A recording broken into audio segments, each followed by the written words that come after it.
Well, good morning and welcome to the third annual Icons Awards. My name is Paul Reed. I'm publisher of the Journal of Business.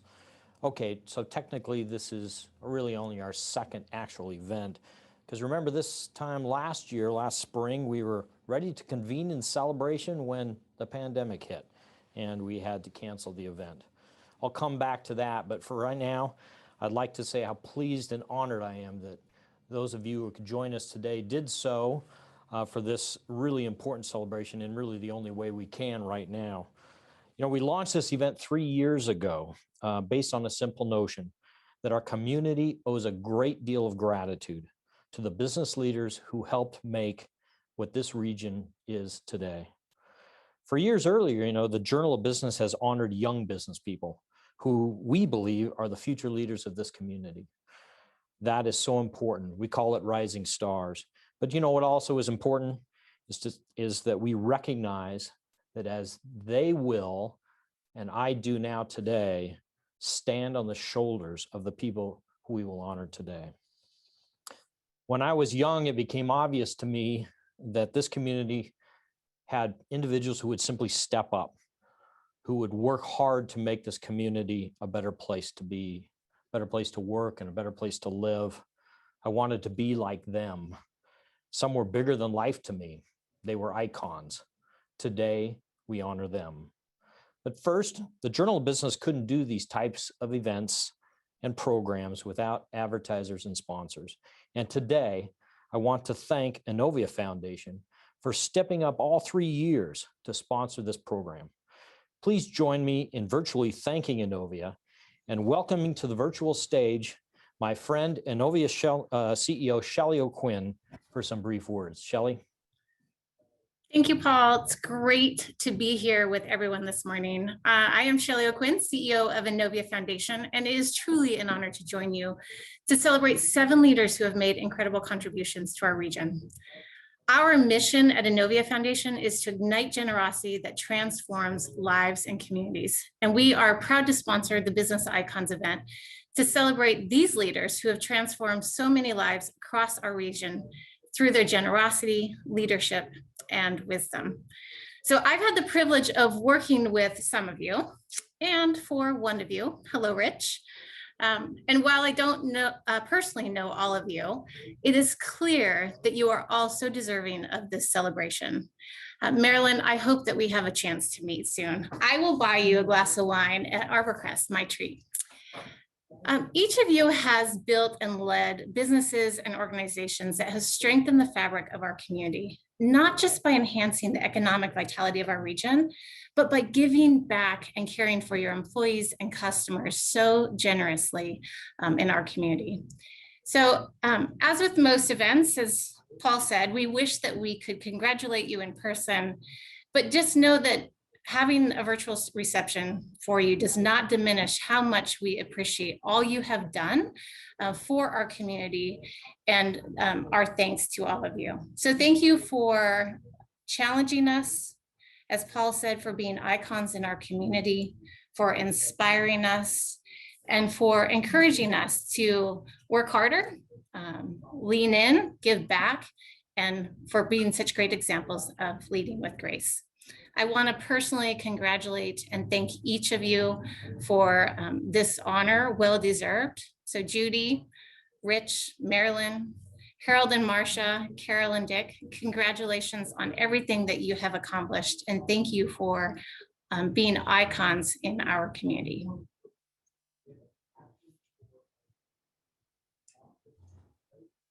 Thank you, Shelley. As I mentioned, this is the 3rd year we've done this program, and our first year we were able to gather with a wonderful crowd at the Hemmingson Center at Gonzaga University. I'm sure that some of you were there. There we honored 7 individuals who are really true icons. You see their name on the screen right now. We had David Clack and Harlan Douglas and Leroy Nussbaum and Paul Redmond and Bill and Judy Williams and Larry Stanley, all true icons. The following year, just as we were getting ready to gather to honor our 2020 honorees, the pandemic struck hard, and we sadly had to cancel.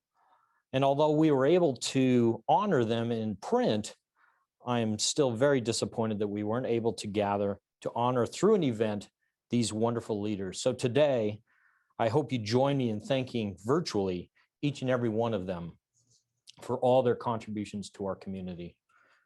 Larry Brown, Phil Kaharski, Pam Sensky, John Stone, and Tom Tiffany. And now it is my pleasure to hand this celebration over to our hardworking editor, Lynn Parrish, who will talk a little bit more about the Icons program and introduce our 2021 honorees. Lynn?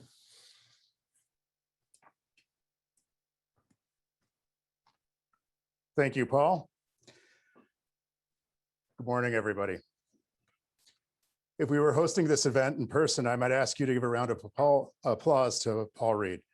After all, this event, it was his idea, and what a great idea it was. I'm glad we've chosen to honor those who have had a hand in making Spokane a great place to live, to raise children, and to build a career. In January, we put out a call to our readers for Icons nominations. The requirements to be eligible for the award are simple. Icons honorees must be 70 years old or older, retired or at least no longer involved in the day-to-day operations of their careers. They must have spent a significant amount of their careers in the Inland Northwest. Also, because the awards aren't given posthumously, recipients must be living. As you might deduce, as you hear the stories from our icons, business acumen isn't enough. My belief, one that's shared by my colleagues at the Journal, is that true icons of business use their talents to benefit the community at large, to take on initiatives that go well beyond profit and loss statements and other metrics. To a person, our icons this year have made a profound difference in our community, and it's a better place to live because of them. So we asked our readers for nominations, and they responded the way they usually do, with enthusiasm. Now, this event is a fun one, but what is not fun is trying to select honorees from a list of candidates. The nominations come from siblings, spouses, former colleagues, sons and daughters. They are often emotional, often passionate, and always compelling. Every year, we leave a long list of great names on the table. But we believe we've come up with a truly exceptional list of icons this year. And we'll get to them shortly. Before that, though, I'd like to give a quick plug to the Journal's news team. Our writers put together in-depth profiles about each of our honorees.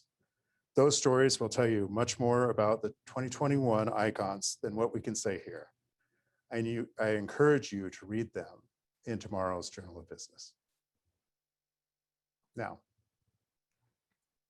our first 2021 Business Icons honoree is Judy Cole. Judy received more nominations than anybody else this year through a campaign coordinated by one of her former colleagues, without Judy's knowledge, of course. Now, those types of campaigns don't always work. And to be honest, it wasn't the number of nominations that put her on top.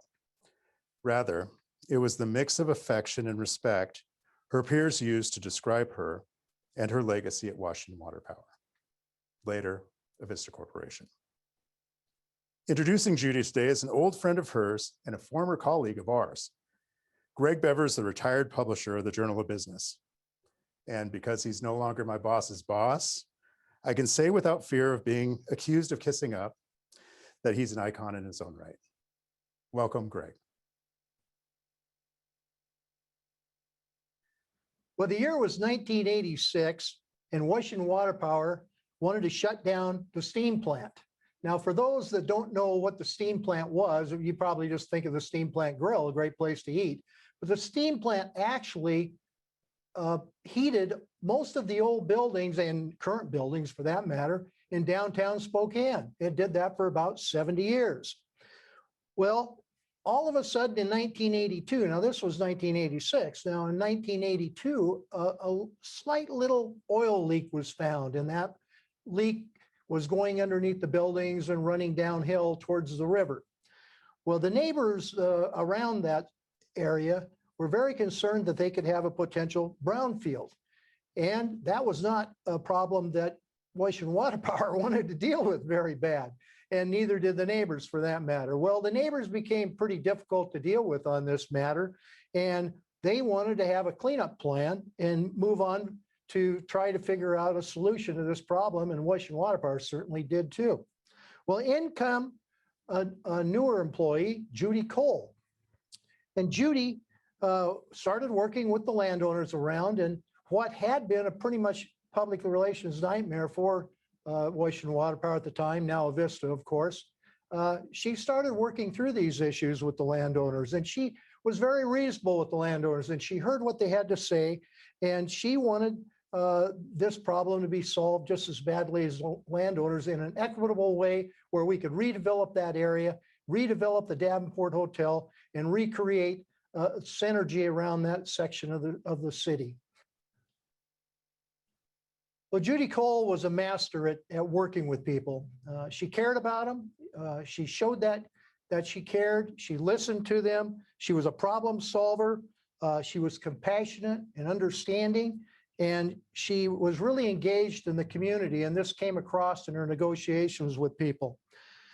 This community engagement led her for many, many, many years. And right after this is when I met Judy, and we were working on the development of a new project called Marabou Point. And Marabou Point was just a concept at that time. And I really wanted to get Judy involved because I really thought the negotiation skills and what she could bring to the project would really be instrumental in getting it completed. Judy immediately became engaged in it and started working with us. And along with Judy, we got Avista to step up and help us along the way. And Marabou Point became reality. Not only Marabou, but we had a recreational, educational, and cultural center and the center place, which was all really important to the Spokane Valley and has exceeded our expectations in support and use. Marabou Point has really become something special, and I think that Judy and I are very, very proud of that accomplishment. In saying that, she worked tirelessly on many other projects. She worked on the Public Facilities District. She worked on developing the Spokane Transportation Hub, where we had a vision back 15 years ago that this would become a place where businesses could ship from, and this would become the hub for transportation shipping. This all happened with her involvement, and Judy was really great about reshaping our community and making it something special. So to a new business icon, Judy Cole, congratulations, and thank you so much for all that you've done to build Spokane and make it a better place to live and work. Good. Thank you for that generous introduction. I remember when you recruited me to work on the steering committee for the Marabou Point Park development. We met out at the old zoo site and were walking the property, and you shared your vision of a multi-generational, multifaceted gathering place that would become a legacy for our community.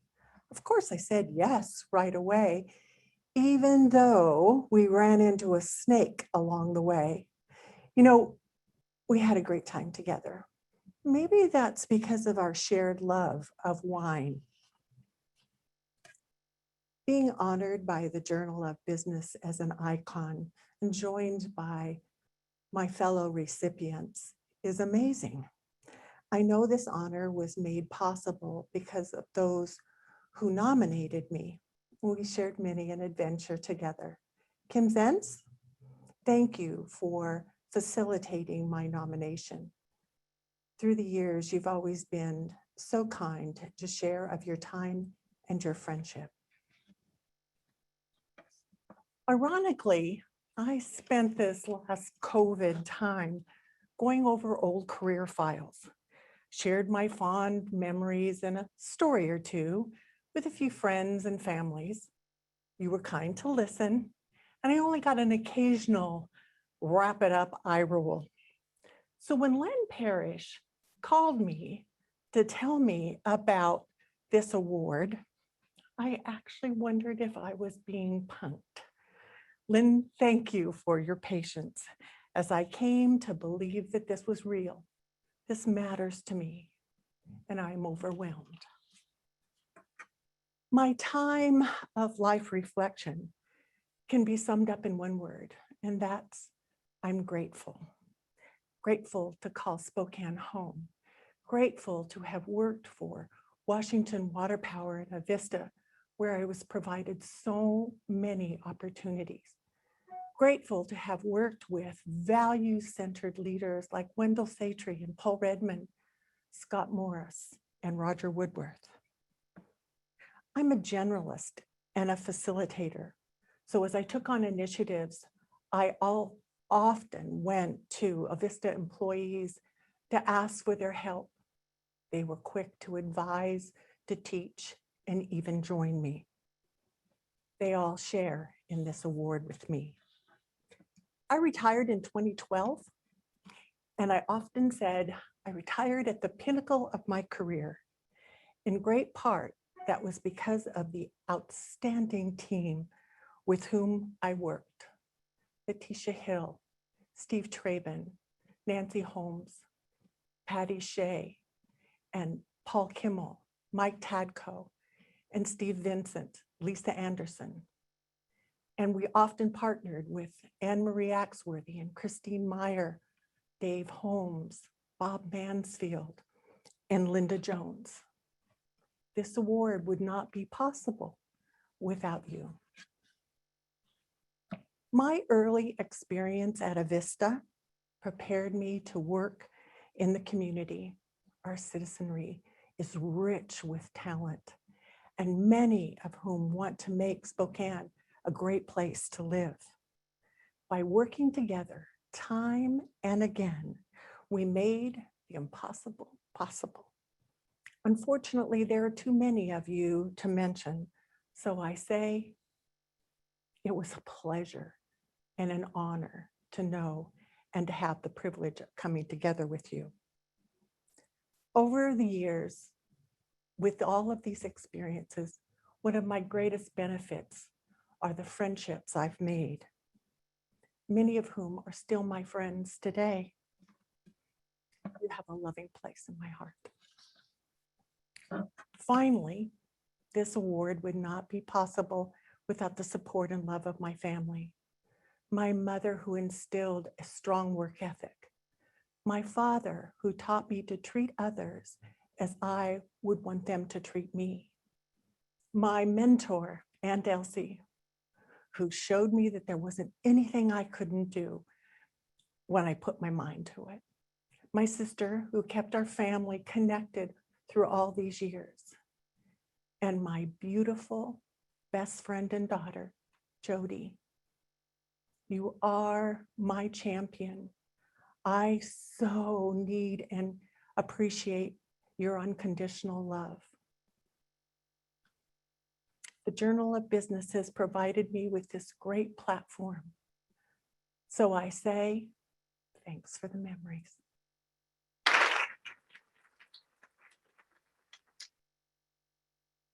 Congratulations, Judy. An award well earned. Next up is Rich Hadley. Rich doesn't need much of an introduction, but we'll give him one anyway. I met Rich on one of my first days as a young reporter at the Journal. Years later, I had the privilege to interview him on one of his last days as the CEO of Greater Spokane Incorporated. In between, Rich was instrumental in a number of initiatives that have advanced Spokane to places some never believed we could reach. Introducing Rich today is Chris Johnson, CEO of Association of Washington Business. It's nice to have another Montana kid involved, Chris. Welcome. Hello, I'm Chris Johnson, President of the Association of Washington Business. When I think about an icon, I think about the word transformational, a transformational leader with a transformational focus on projects who makes a transformational difference. The word that comes to my mind when I think about those three things is Rich Hadley. Rich has led a transformational career in Spokane, Washington, with some really, really big projects, including a new medical school the WSU Elson S. Floyd School of Medicine. His unwavering support for military and for the Fairchild Air Force Base. That support has resulted in not one, not two, but 3 Abilene trophies. A trophy given to the community that best supports an air mobility command base. Or the development of a university district. Boy, that's gone from 2 buildings to a comprehensive university district today. Or the North-South corridor, which has gone from something we'd like to get funded to funding and construction. And you know what? There is an end in sight on that project. Or the comprehensive rebirth and revitalization of downtown. Those are transformational projects. Those needed transformational leadership. And that's exactly what Rich did during his tenure leading Greater Spokane Incorporated. Nothing big happened in the Spokane region that doesn't have his fingerprints on it. In fact, Rich leaves a lasting legacy that's going to endure for generations to come. And this legacy, it's not just about projects and economic development either. It's highly personal. During his 21 years leading GSI, Rich was constantly recruiting, mentoring, and launching new leaders into the community. In fact, many of them are in positions of leadership right now, carrying on his vision. I think of Marty, Alicia, and Shelley, just to name a few. Rich, he's got an eye for talent and an ability to motivate and inspire people. When he asks you to do something, you want to say yes. When he develops a vision for something, you can see it clearly. And not just see it, but own it. Rich has a unique way of having big ideas become other people's ideas. And it helps that he was never one to seek the limelight. And it helps that he had an amazing network of support, starting with Rita. Rich is an authentic, inspiring, and centered with family and faith anchoring every decision he does. The Spokane region and the entire state of Washington owes a debt of gratitude to Rich, and so do I. I started work at GSI, then known as the Spokane Area Chamber of Commerce. On the last day in the old building, ended the day picketing City Hall, and went on to start my second day in the brand new Spokane Regional Business Center. It wasn't long before I discovered that the Spokane Regional Business Center was a place where big things got done and where young people like me could go and learn so much from so many. Rich encouraged me to go through a leadership training program, giving me a solid foundation. A couple of years later, when the Tri-City Chamber was looking for a new leader, Rich encouraged me to go for the job. I did, and I got it. I couldn't have landed that job without Rich's guidance, mentorship, and most importantly, friendship. Later, when I moved on to the St. Paul, Minnesota Chamber, I found that I just couldn't escape Rich. You see, Rich had previously led the St. Paul Chamber of Commerce, and when I arrived there, I discovered the person who would be my assistant was the person Rich hired to be his assistant many years before that. In fact, not only was the assistant still there, the receptionist, Roxanne Bachagalupa, was still there as well. I am so thankful and appreciative that our paths have continued to cross ever since. After I became president of AWB and Rich retired from GSI, he agreed to help us strengthen our connection with local chambers of commerce. In fact, he and Rita jumped in the car and drove all around the state, meeting with chamber leaders and their offices and recruiting them to join our Grassroots Alliance. Boy, was he successful. By the end of the first year, Rich had persuaded 25 chambers to partner with us.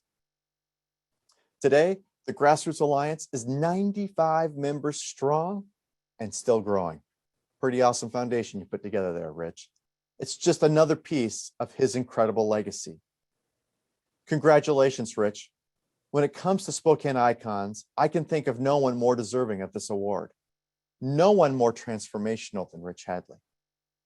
It is indeed my great privilege and honor to introduce the President Emeritus of GSI, Mr. Rich Hadley, as a 2021 Spokane Journal of Business icon.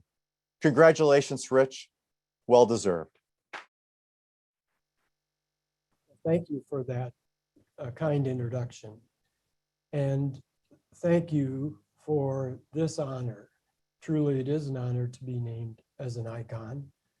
I feel that way because look at all the others in this year and the 2 years previous. They are stellar leaders from the Spokane region who have done so much in their business and occupation, as well as in their communities. And like them, my work was not alone. It was with people. It was with teams and partner organization and associates in the community, with the support of my family and friends and my faith. Those icons made big plans. Make no little plans was one of the themes that we used at Greater Spokane Incorporated. We got together as a community through the chamber and made plans for the next 15 to 20 years. And we, to accomplish those, had to have a dynamic team, which we had at GSI, an outstanding board, and then committed community partners, and a culture of action. As Scott Morris always said, taking the hill. So we took the hill and we got a 4-year medical school with the support of WSU and Elson Floyd. We took the hill and got the North Spokane corridor underway with the help of AGC. We took the hill on behalf of Fairchild Air Force Base with our partners, Forward Fairchild. We helped grow an aerospace cluster in the manufacturing industry with the Manufacturers Roundtable. And we built the best of class workforce development program, GSI and the K-20 system, so that we had the skills necessary for each of the other sectors I've already mentioned. So make no little plans, but also overcome obstacles and doubters. How often have you heard, I'll believe that when I see it?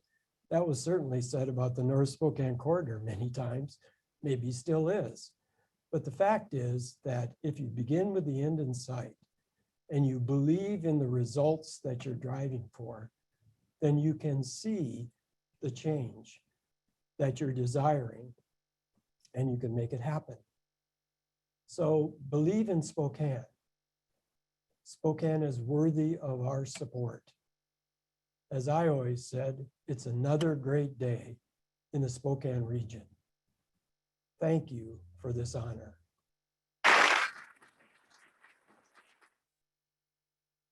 Congratulations, Rich. You're a first ballot Hall of Famer if ever there was one. Next up are Harold and Marcia Melke. If you've enjoyed a bottle of wine at Arborcrest Wine Cellars while drinking in the sun and soaking up some live music, you have the Melkes to thank. They founded the winery back before Washington was renowned for its hearty reds and exquisite whites.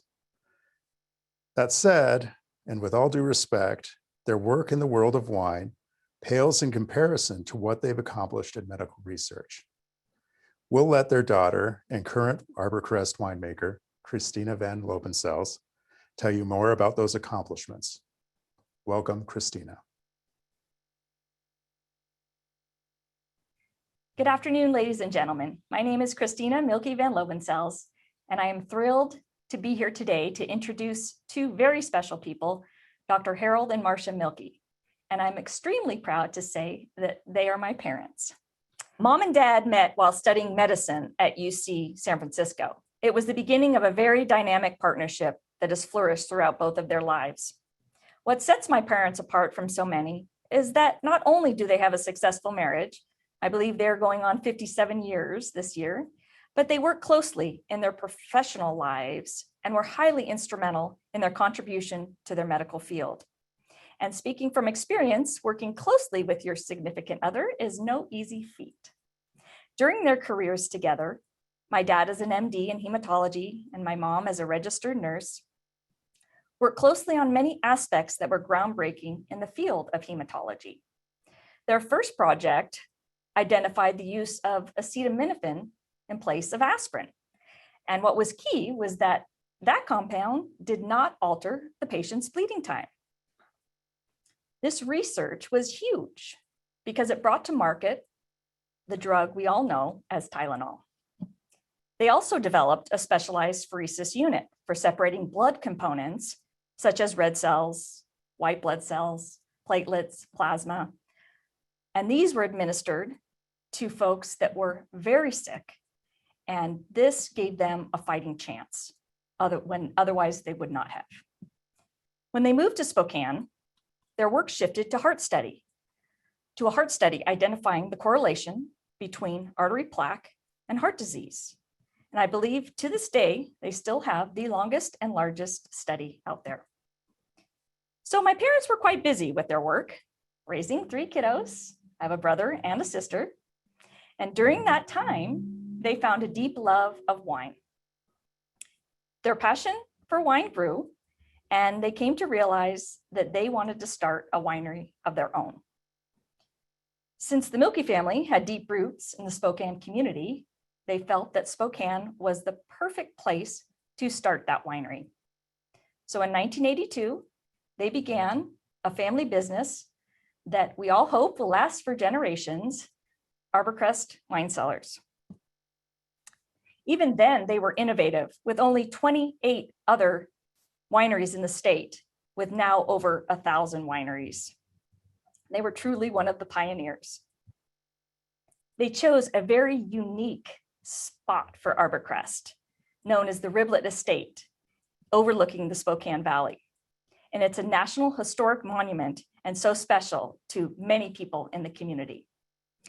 So thank you, Mom and Dad, for all of your contributions. You make the world a better place. So with that, I am pleased to present Dr. Harold and Marcia Milky. Ladies and gentlemen, family and friends, it is a pleasure to be here with you this afternoon. Many thanks to the Journal of Business, Lynn Parrish, and all the people that have helped organize this event. And a special thanks to Judy Williams, a past Icon Award recipient, for nominating us for this honor. And it is indeed an honor. Look at all of our very prestigious company. Today, I would like to highlight a few things about our careers.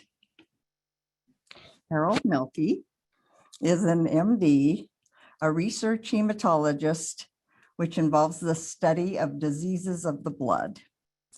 He is a fine man and an illustrious doctor. And I can say this completely objectively because I am his wife of almost 57 years. My name is Marcia, and I am a registered nurse. We have worked together since 1977 in San Francisco, California, at which time we started a special unit using new state-of-the-art equipment for separating blood components. This process is called pheresis or apheresis, and is a Greek word meaning separation. We are using this now as well as then for making blood cells from donors to be given to patients in need, and also therapeutically removing portions of certain blood components from patients with very atypical pathologies. In 1982, Harry, his brother, and I started Arborcrest Wine Cellars here in Spokane. As we were still living in California, David ran the winery for the first few years. The winery was originally established at our production site on the Spokane River in the valley. In 1984, we purchased the Riblet Estate as a showcase for the winery and moved a large portion of it up there. Sitting on 75 acres, 450 feet above the Spokane River, this estate would become the perfect place to feature wine tastings, weddings, concerts, and more. In 1999, we hired our daughter, Christina, a winemaker in California, and her husband, Jim, and the two would take over the running of the winery. She would be the winemaker and he the viticulturist. Early in 1983, the AIDS virus was isolated and identified. And because it was bloodborne and no one really knew anything about it, Harry was asked by a colleague at the CDC, the Center for Disease Control, to help with the process. It was a very difficult time for our nation and fear was rampant. As San Francisco was an epicenter for this disease, we became completely involved in the discovery process. Ultimately, Harry and a group of his colleagues would discover one of the tests used for diagnosing the AIDS virus. Harry and I moved to Spokane from California in June of 1990. He had been hired by WSU Spokane to lead the Department of Health Research and Education and to act as a liaison between the medical community and the university.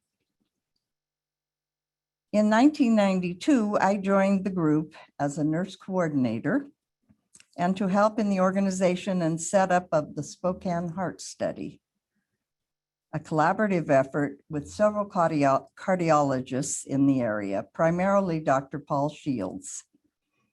This study would be conducted over a period of 12 years, have over 1,000 participants, and involve various disciplines within the Spokane area. I think it still may be the largest one of its type in the United States. This is, of course, a very shortened form of what we have done in our careers, but we both worked in medicine from 1963 to 2006 when we retired from medicine. And from 1982 to the present, we have been involved with just about every facet of the winery. In 2014, our son started the Square Wheel Brewing Company at the winery's production site. And now we are featuring both wine and beer at our lovely facility, the Cliff House, up on the hill. Thanks again to the Journal of Business for this special award.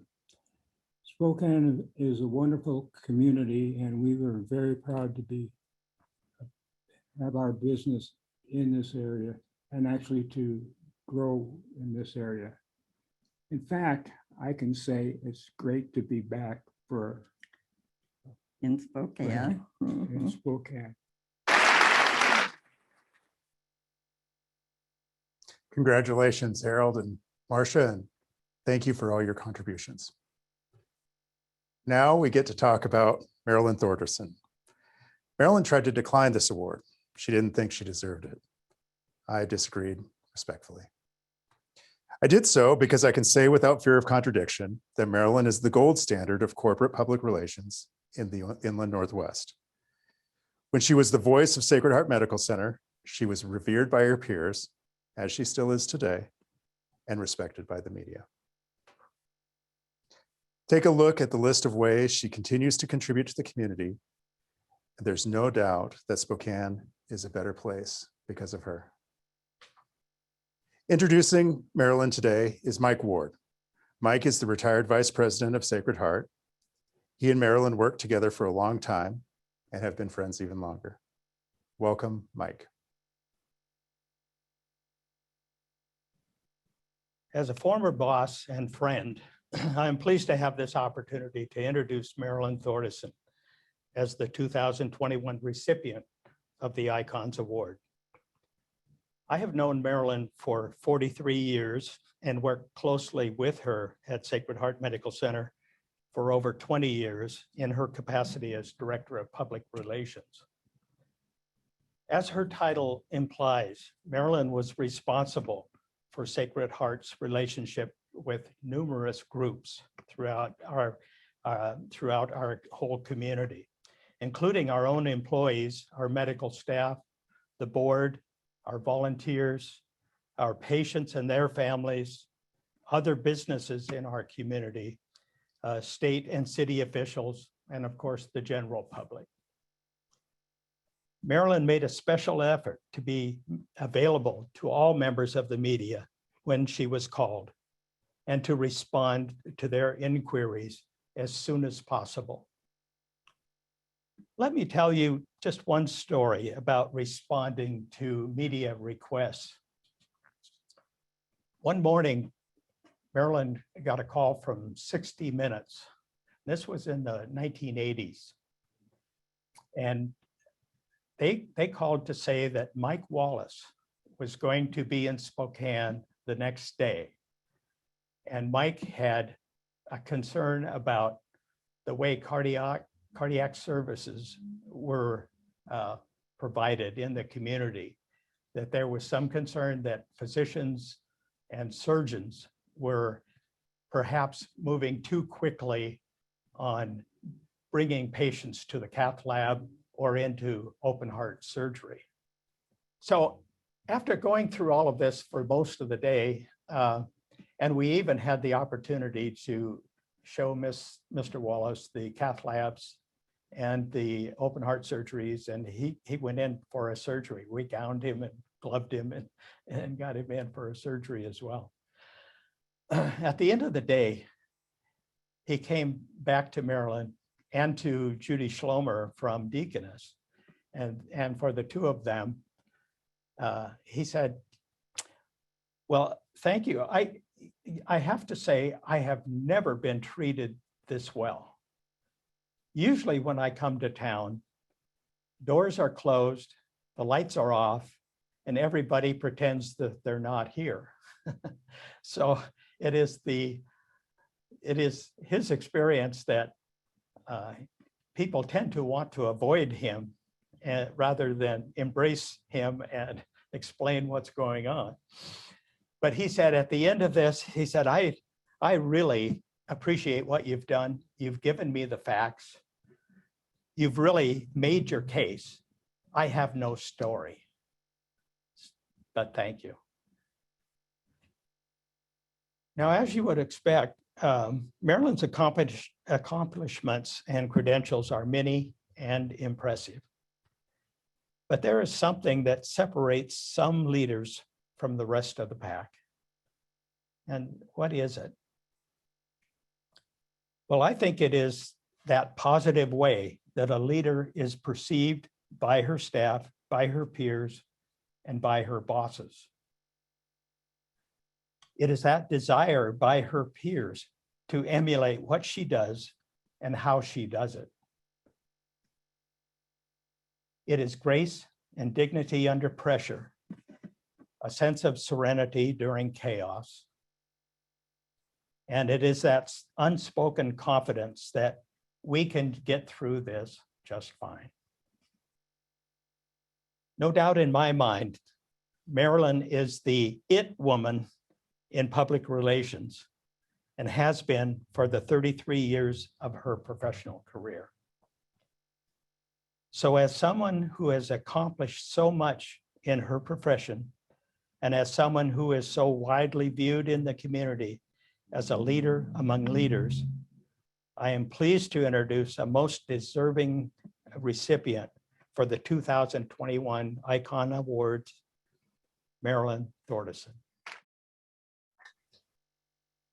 I must admit that I was incredulous when I was told I was a recipient of the Spokane Icon Award, because icons to me are the movers and shakers in the community. And I sincerely don't think of myself in that way.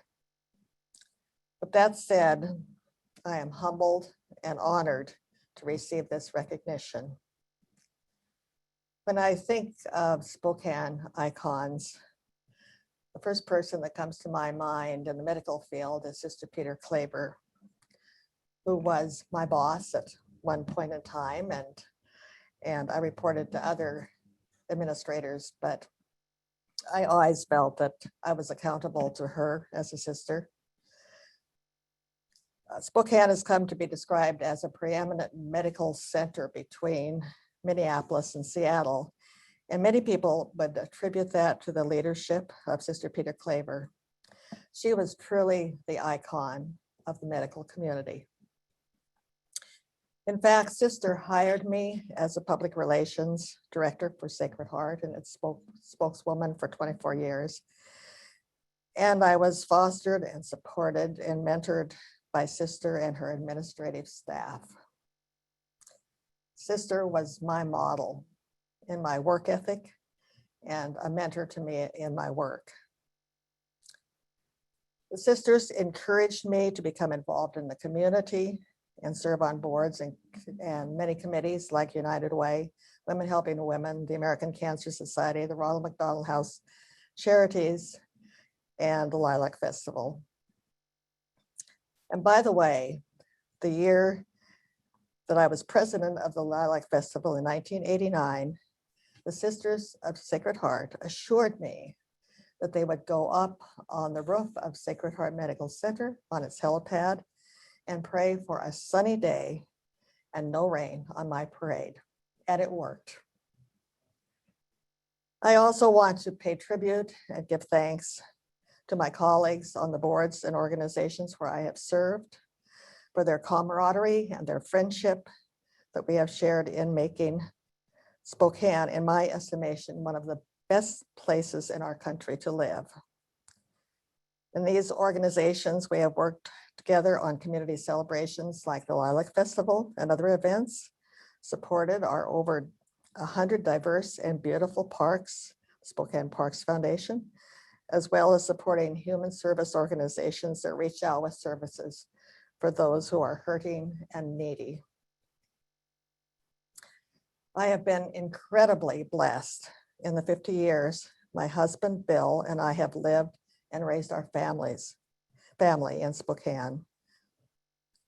And finally, I want to say this award should extend to my husband, Bill, who has been by my side for 62 years and has supported my continuing education, my career, and joined with me in community activities.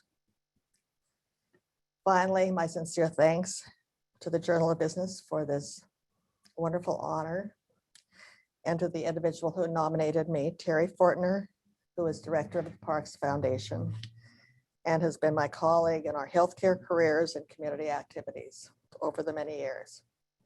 Thank you. Congratulations, Marilyn. And take Shelley up on that glass of wine. You deserve it. Last but far from least are Carol and Dick Wendell. The last name starts with W. They're used to waiting their turn. But while they're last alphabetically, they're still among the first or top in car sales in the Spokane area. The dealership that they've built ranks third in sales on the Journal's latest new car dealers list and remains an important player in our market. But that's only part of their legacy. The couple played an integral role in raising funds to convert an old junkyard in Hilliard into the Andrew Rippon Field. And that's just one of the initiatives they've taken on aimed at helping children, helping youth. Introducing the Wendells are their son and daughter, Chud Wendell and Kristen Goff. Chud and Kristen have followed they followed different paths, but in different ways, they're following in their parents' footsteps. Welcome, Chud and Kristen.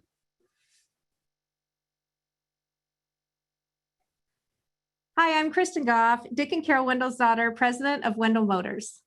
Hi, I'm Chud Wendell, Kristen's big brother and Dick and Carol's son, and I'm the executive director of the Hutton Settlement. It's our honor, Kristen and my honor, to be in a position to be able to be part of the recognition of our parents who have left a legacy that has impacted a lot of the community. And in our situation, how cool is it that we are each following our parents in two different paths? In my situation, I've been able to follow the impact my mom's had on this community, an impact that's been representative of the school board, of nonprofit services, including the Hutton Settlement, 39 years as a board member of the Hutton Settlement.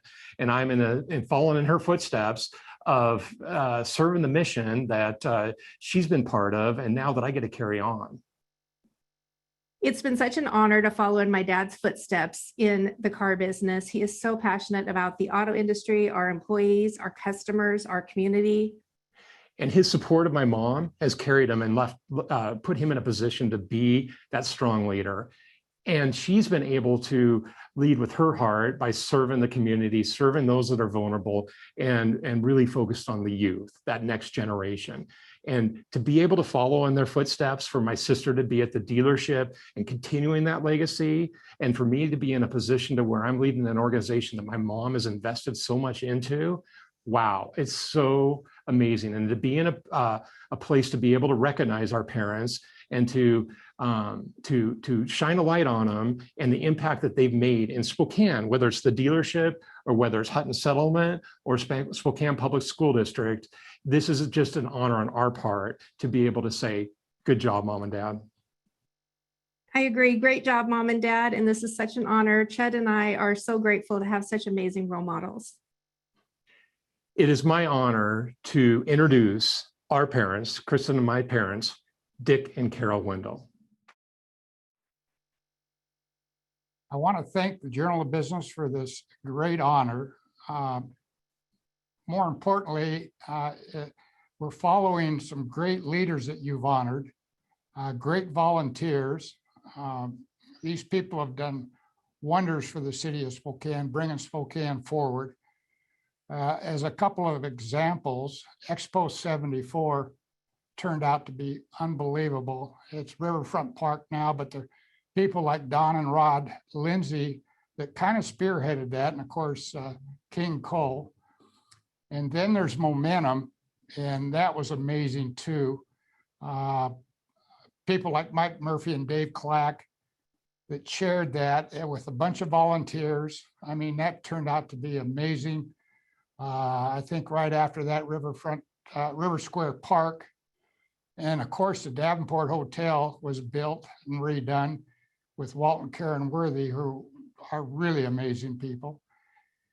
And then, of course, CERTI, which is Dave Clack, who spearheaded CERTI, had a vision of higher ed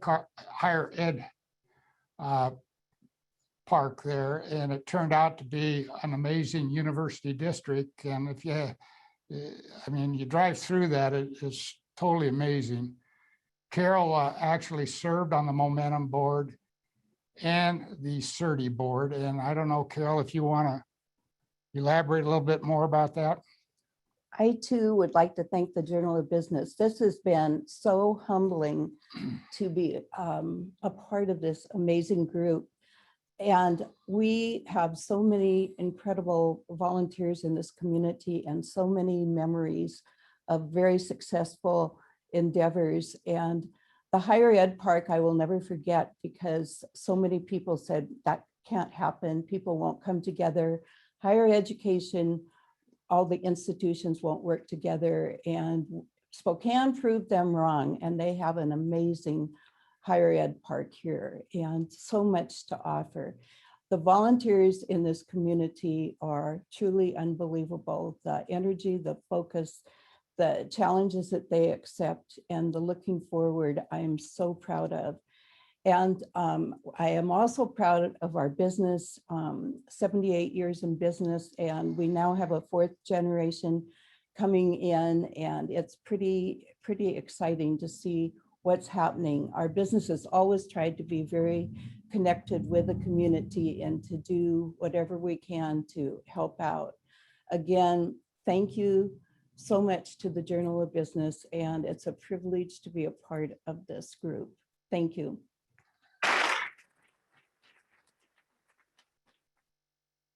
Well, congratulations again to Dick and Carol Wendell, and congratulations really to each of our honorees in the 2021 class of the Icons Award.